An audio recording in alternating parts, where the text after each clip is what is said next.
The most popular sport in Africa, as in most countries of the world, is football. But there is an exception. For example, in the West African country of Senegal, there is a peculiar kind of wrestling. It is called the Senegalese wrestling, or in the local Laamb. Its popularity here is extremely high. Competitions always gather full stadiums of fans, which, by the way, football matches cannot always boast of, despite the fact that everyone loves football in Senegal.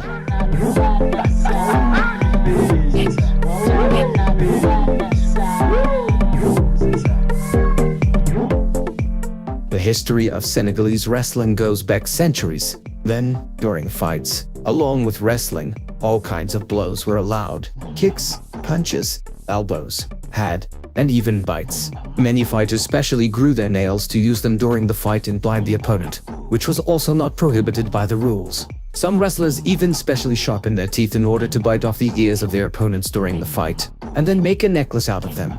Over time, the rules became more stringent, but, until now, Senegalese wrestling remains the only type of martial arts in which it is allowed to strike with bare fists, without any protection. Laamb is not just a fight. This is a whole religion, a cult. The fusion of Islam and local beliefs eventually gave this struggle mysticism and ritualism. An integral part Laamb are her rituals.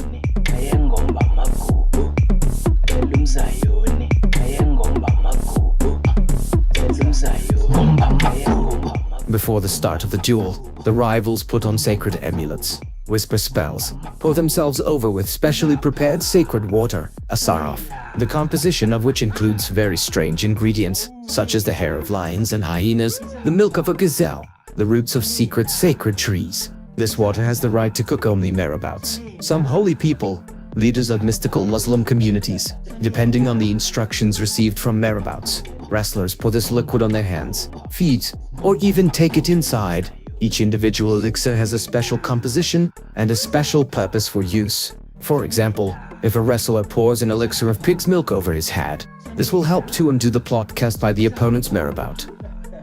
And so let's go directly to the duel itself. The essence of the struggle is to knock down the opponent and force him to touch the whole body, or 4 limbs of the ground, while you can use blows to the head and face. They don't fight on the ground. There are no weight categories. Considering that some wrestlers can weigh up to 145 kg, sometimes such fights end in knockouts after 10 seconds, but they usually last 34 minutes. The first one to fall loses the fight. The winner becomes the king of the arena, receives fame and money.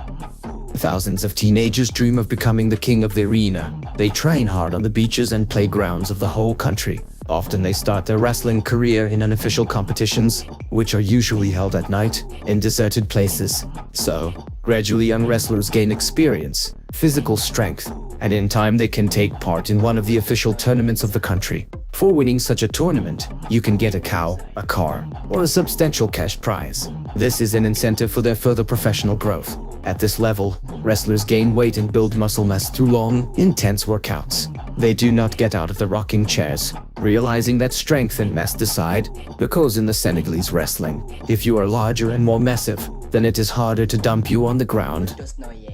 The fighting season lasts 11 months a year, with the exception of August, when special tournaments are held called Fight of the Century. Absolutely everyone follows these events, including radio and television. The winner's cash prize in such a tournament can be more than 100, and given that the average monthly earnings in the country are a little over 100, the winners are Senegalese stars. They are incredibly popular. They are universally recognized by face. They are the idols of the Senegalese youth. This attitude towards Laamb wrestling has made it the main national sport in Senegal. It can even be called part of the life of Africans, their tradition and culture.